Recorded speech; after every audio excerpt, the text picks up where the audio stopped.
Heather, you know the committee as well as anybody. You take care of this for us all year long. The biggest surprise, the biggest storyline from today's rankings to you is what?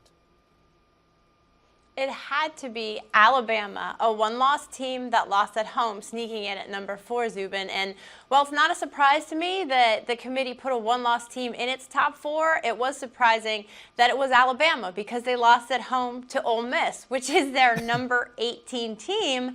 And Florida, another one-loss team, beat that same Ole Miss team and lost on the road to LSU, their number 2 team.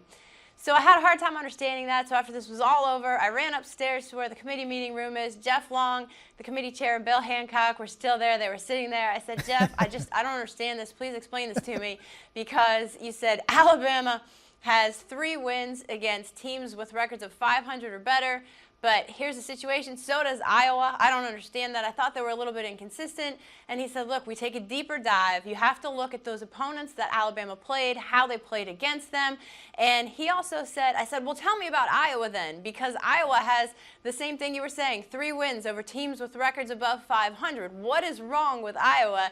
And I said, tell me something about what the coaches are saying in the room about that team on the field. And he said, offense. There are questions in the room about the offense. You look at Baylor and TCU, clearly there are no questions about those quarterbacks or the points that those have been scoring. So those were the 2 main questions that I had. Why is Florida out, Alabama's in, and why is Iowa behind the Big 12 teams? All good questions. All questions for Long to ponder and answer. Before I let you go, Ohio State's been the number 1 team all season long. They were a unanimous number 1 to start. They haven't been knocked off the number 1 perch. As far as I can tell, they haven't lost a game no matter who they played at quarterback.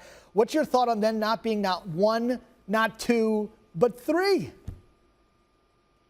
I think that's par for the course and to be expected considering their weak strength of schedule right now. And, you know, Ohio State, the Big 12, their best games and their best competition is yet to come. And Jeff Long told me last week that he expected and guessed that this would look different from the Associated Press Top 25. They do it differently. Last year doesn't matter. And I think the Associated Press poll and some of the other polls out there are still stuck in that mentality of thinking you're the defending national champs, you're number 1 until proven otherwise. And the committee just does not look at it like that.